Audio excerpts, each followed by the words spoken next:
So hello guys, welcome dito sa ating page, and kung hindi ka pa naka-like, please like mo na, follow mo na din yung page natin, follow mo rin ako sa aking Facebook account, Jayvee Martinez, para sa ganitong uploads, contents, updated ka. So kung hindi nyo napapansin, no, I'm with someone again, okay?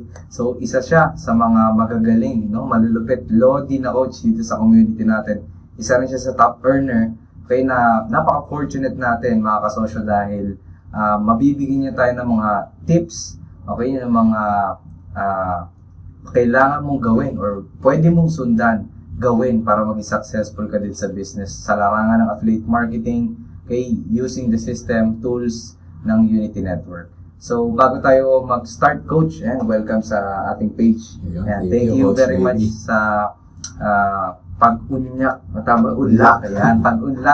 dito na makasama kami mga kasosyo. So, we're very happy na nandito ka. So, ayun, pakilala ko muna siguro, Coach, sa kanila para mas makilala kanila ano yung background mo before bago ko nag-start. And paano mo nakilala si Unity Affiliate Marketing? Ayun, kamusta mga kasosyo, no? Hello sa mga students and followers ni Coach Jayvee, no? So, thank you, Coach Jayvee, no, sa pag-invite ko sa akin. So, yun, konting background lang about me. Isa ako mga civil engineer, no, by profession. So, nag-work ako dito sa Philippines ng mga ilang taon din, and then napakaliit, no, ng sweldo para sa isang professional na civil engineer. So, I decided na mag-abroad. So, kala ko yun yung magiging solution para ma-achieve ko yung financial freedom, no. So, yun, nag-abroad ako, and 2 years ako sa Dubai, and 4 years ako sa Saudi Arabia. So, ganun pa rin eh. Ang naiipon ko lang, puro resibo lang, no? So, kung OFW ka, I believe nakaka-relate ka sa akin, no? So, sa madaling salita, wala pa rin nangyari. At the same time, malayo pa ako sa family ko. So, I decided na magsimula ng negosyo. At ang una ko natagpuan, hindi kagad itong affiliate marketing eh. So, nag-start ako ng traditional, nag-ano ka ng food cart business. Eh, kaya lang, nasa abroad ako, yung food cart business ko, so dito sa Philippines. So, wala rin. No? Ayan, pinag-iwanan ka pa ng negosyo, wala rin background sa kanya anong negosyo. So, sa madaling salita, nag-fail, no, yung unang business venture ko. So, naghanap ako sa internet, no, ng mga solution, ng mga business na pwede kong pasukin. And then, na-discover ko naman yung investment naman, no, stock market, mutual funds. So, okay naman siya, nag-invest ako, no, and at the same time, gusto kong mag-negosyo talaga. So, aside sa investment. So, yun, sa pag-research ko, nakita ko yung affiliate marketing daw, no? So, na-excite ako kasi sa only mo na siyang gagawin. So, yung sabihin, kahit may trabaho ko bilang OFW, magagawa ko siya. So, yun yung nagustuhan ko. So, may investment na ako, meron pa akong online business. So, yun, pinanood ko na yung mga video training, no? And talagang na-amaze ako na napakalaki pala ng potential, no? Na pwede mong ma-achieve dito sa ganitong klaseng negosyo. So, yun, sa madaling salita, nag-take ako ng risk, no? Sabi ko, wala namang mawawala sa akin, no? So, I invest na sa negosyong to, sa affiliate marketing. And, yun, akala ko madali, no? So, yun. Una, mga struggle muna. No, kasi wala akong background eh, sa kahit anong negosyo eh. So, inaaral ko talaga yung mga training. So, hindi ako nagmadali. Alam ko, may process. So, kahit na may mga struggle, may mga roadblocks na umaharang sa akin, no? Kasi busy ako eh. Wala akong time, no? So, hindi yun naging hadlang. So, I took action talaga na i-apply yung mga natutunan ko dun sa mga training, no? And, fortunately, no? Nakuha naman yung mga resulta kahit pa paano. Yeah. So, biruin nyo kasosyo, no? Engineer, di ba? Nag-aaral na napakabang panahon. Pareho pala kami na 5 years, tama? 5 years yung nilaan sa pag-aaral. Then, ayun, unfortunately, hindi rin namin nakuha yung success dun sa journey na pinili namin before. Pero sabi nga nila, okay lang mag-fail nang mag-fail. Basta meron kang matututunan doon and gamitin mo yon para makuha mo talaga yung real success mo. So, nung nag-start ka pala, Coach Joe, ano ba yung binili mo? Ano ba yung pinurchase mo para makapag-start ng affiliate marketing? Ano yung kasama doon sa mga binili mo? Actually, mga training course yun. Then, yun nga, meron siyang one-on-one coaching, meron siyang mga community, no, na pwede mong samahan. So, yun nga, kailangan lagi kang, meron kang kasama. So, ito, kasi behar pag-isa eh. Pag mag-negosyo ka, so hindi mo siya kaya mag-isa. So, kailangan mo na mga kasama. So, I recommend na samahan mo yung mga taong narating na yung gusto mong marating. So, para ma-shortcut mo yung success na gusto mo. So, yun, I join na sa community natin at nakilala ko tong mga coaches na to, no?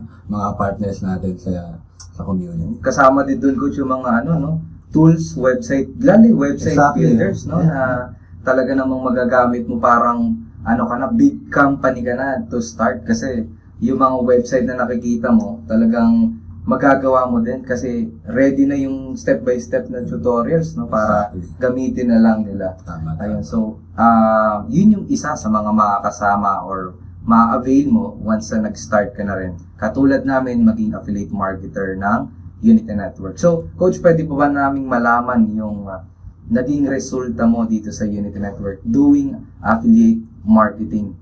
Yan, magkano na ba yung best day mo, total commissions na nakuha mo dito sa ating community? Ayan, dito sa affiliate marketing business ko, nagawa ko magkaroon ng resulta, no?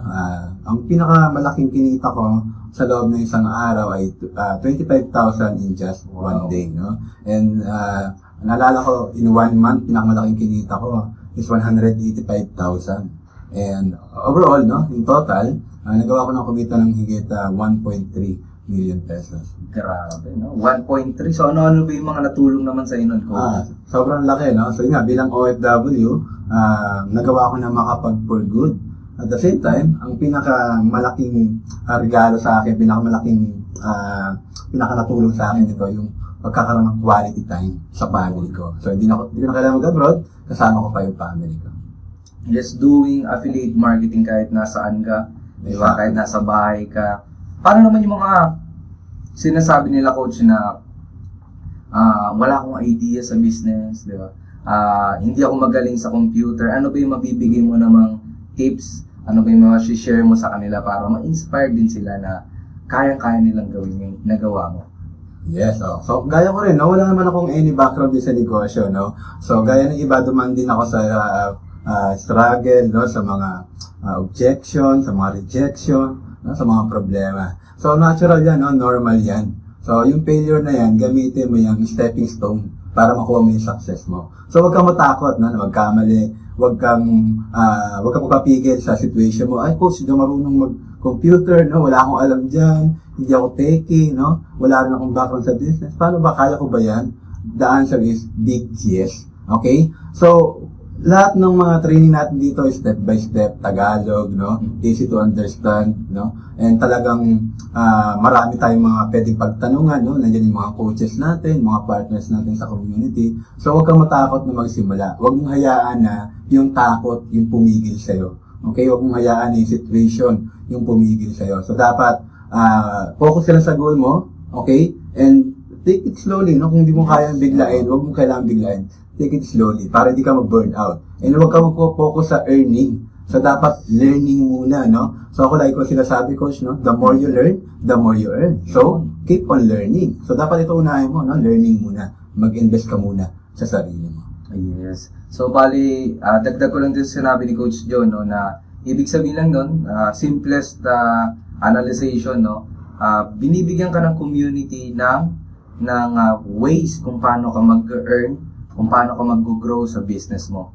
Eh, di ba naalala mo yung kasabihan natin na kapag binigyan mo ng isang isda, yung isang tao, mabubuhay lang siya for a day. Yes. Pero pag binigay mo yung way, yung proseso, paano siya mangingisda, mabubuhay siya ng pangmatagalan.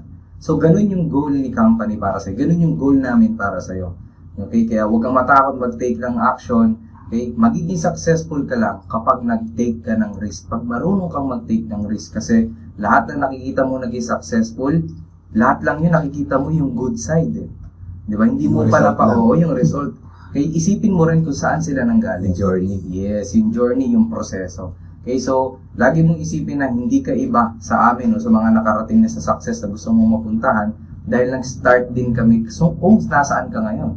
Okay, pinanonood mo tong video mo, yung video namin ngayon, okay? Nakaupo ka dyan, kumakain ka, nagtatrabaho ka, extra time mo lang, nandyan din kami dati. Okay, so ngayon sana, sa susunod, ikaw naman yung kasama namin na mag-brought up ng mga result, okay, para ma-share mo sa maraming Pilipino na gusto rin maging successful online. So we hope na na-inspire ka namin lalong-lalo na si Coach Jojo. Again, disclaimer lang mga kasosyo na lahat ng result na nabigkas dito ay hindi pananandalian lamang o mabilis ang kita. Hindi to overnight success. Okay, na parang tumaya ka lang sa loto ay tatama ka na. Okay, or magiging mayaman ka na. Hindi siya ganun. Ito ay isang legal na business na kung saan may proseso na pagdadaanan mo at matututunan mo. Ikaw pa din ang gagawa ng effort para maging successful ka. Lahat ng narinig mo na success stories dito ay pinaghirapan, okay, ng bawat individual.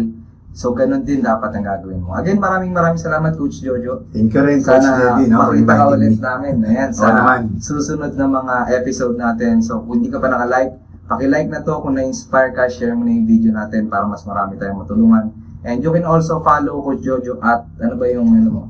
Jojo Villas lang din sa page, no? Ayan. So, pwede nyo siyang i-follow dahil marami siyang content na pwede nyo din na matutunan and magamit, okay? Para makapag-take ka ng action. Again, we will see you sa next video natin mga kasosyo. Bye-bye! Bye-bye, God bless.